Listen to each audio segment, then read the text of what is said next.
Hi everyone, welcome back.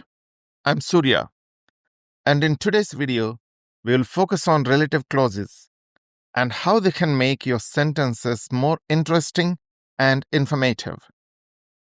In this first part, we will look at what relative clauses are and explore the two main types, defining and non-defining relative clauses.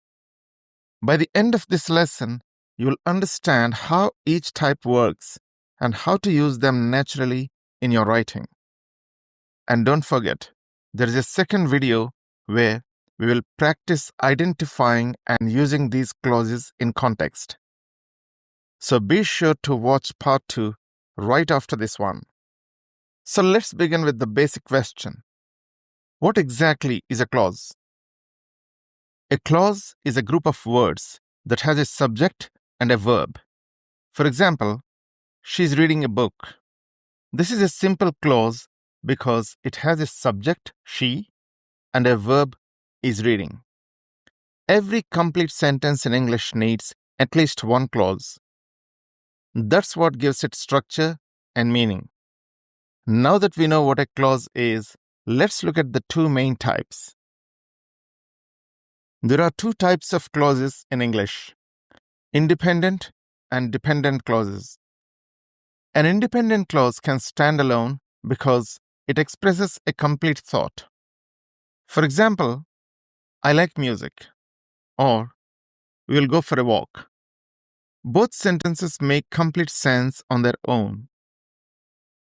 A dependent clause, on the other hand, cannot stand alone because it contains an incomplete thought or idea.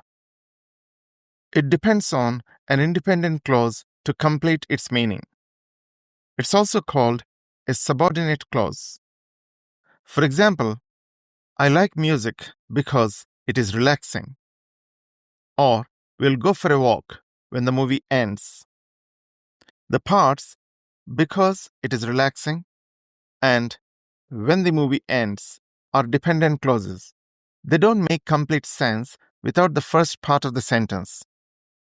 To join dependent clauses to independent clauses, we use conjunctions such as because, when, while, before, after, and although, and relative pronouns such as who, which, that, whose, and whom. In the next part, we'll see how relative clauses fit into this structure.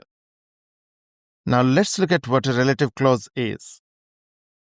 A relative clause is a dependent clause that gives more information about a noun in a sentence. It usually begins with words like who, which, that, where, or whose. Let's look at a couple of examples. The man who sat next to me on the plane was from Oman. Here, who refers to the man. The clause who sat next to me on the plane gives more information about the man. Here, the relative clause comes after the subject, the man. Another example, I like films that have good stories. Here, that refers to the films. In this sentence, that have good stories gives more information about the films. In this sentence, the relative clause comes after the object, films. So, relative clauses can come after the subject or after the object. They help us add details about who, what, or where, making sentences richer and more connected. Now, we will look at the two types of relative clauses, defining and non-defining. First, we will look at defining relative clauses. A defining relative clause gives essential information about the noun. It tells us exactly which person or thing we are talking about. Without this clause, the sentence would lose its meaning. These clauses are used without commas. For example, the food that I ate from the hotel was delicious. Here, that refers to the food. The part that I ate tells us exactly which food we mean, so it's essential. Another example, The students who studied hard passed the exam. Here, who refers to the students. The clause who studied hard tells us which students we are referring to. If we remove who studied hard, we won't know which students we mean. Notice there are no commas in both sentences because the information is necessary for the meaning. That's why these are also called restrictive relative clauses, because they restrict or limit the meaning of the noun to a specific person or thing. Now, we will look at non-defining relative clauses. Non-defining relative clauses add extra information. This information is not necessary to know who or what we are talking about, and the sentence is still clear and makes sense without the clause. These clauses are always separated by commas in writing. For example, my brother who lives in Australia is a doctor. Here, who refers to my brother. The clause who lives in Australia adds extra information about my brother. The main idea is my brother is a doctor. The part who lives in Australia simply adds more detail. Another example. Muscat, which is the capital of Oman, is a beautiful city. Here, which refers to Muscat. The clause, which is the capital of Oman, provides extra detail about the city. Even without it, Muscat is a beautiful city is still a full sentence. That's why non-defining relative clauses are also known as non-restrictive relative clauses. They give extra details and are always separated by commas. Now let's look at the main relative pronouns we use in English and how they connect ideas. We use who for people. For example, the man who helped me is my neighbor. Whom is always used for people, but it's more formal and usually the object of the verb. For example, the person whom I met yesterday is very polite. Whose is used for possession. For instance, the girl whose phone was lost is crying. Which is used for things or animals. For example, the movie which we watched was amazing. That can be used for people, things, or animals. For example, the book that you gave me is interesting. Where is used for places. For example, this is the cafe where we first met. And finally, when is used for time. For example, I'll never forget the day when we met. So, the choice of relative pronoun depends on who, what, where, or when you're describing. Using the right one helps connect ideas clearly and naturally. Now let's look at the difference between that and which in relative clauses.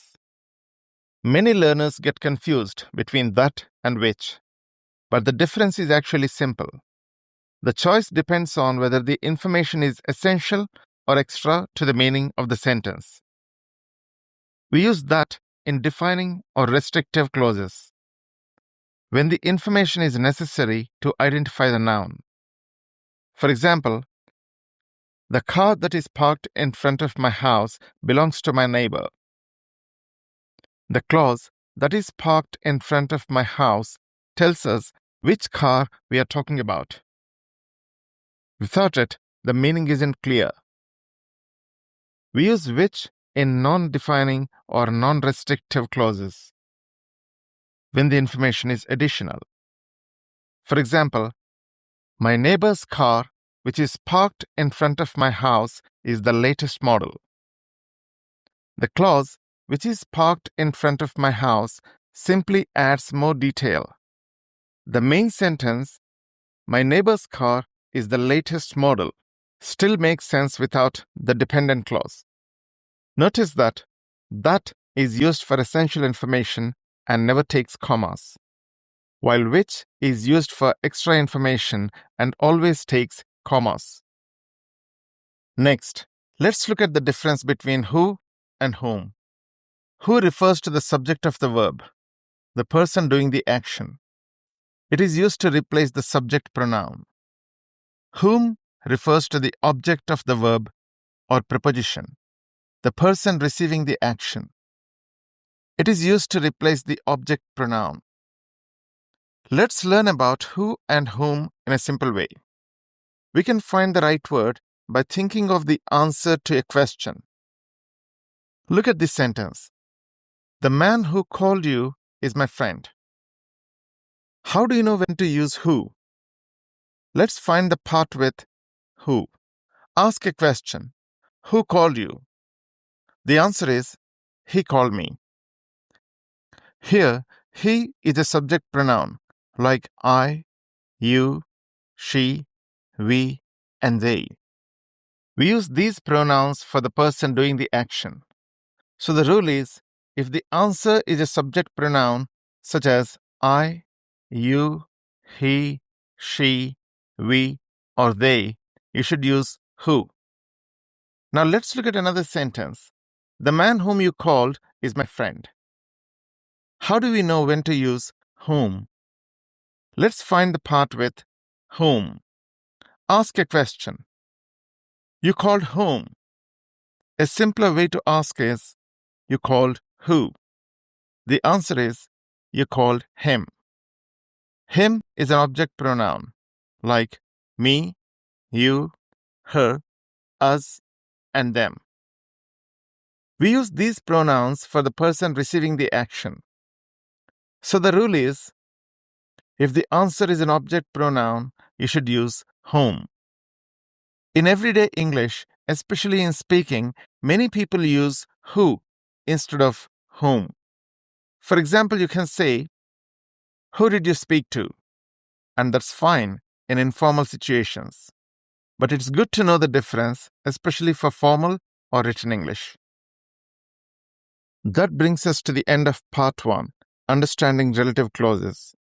We have looked at what a clause is, the two main types, and how defining and non-defining relative clauses work, along with the most common relative pronouns. In the next video, part 2, Practice with Relative Clauses, we'll apply what you have learned through short examples and exercises. Please like, share, and subscribe to the channel for more grammar videos. And if you have any questions, post them in the comment section. I'll get back to you as soon as I can. Thanks for watching, and see you in the next video.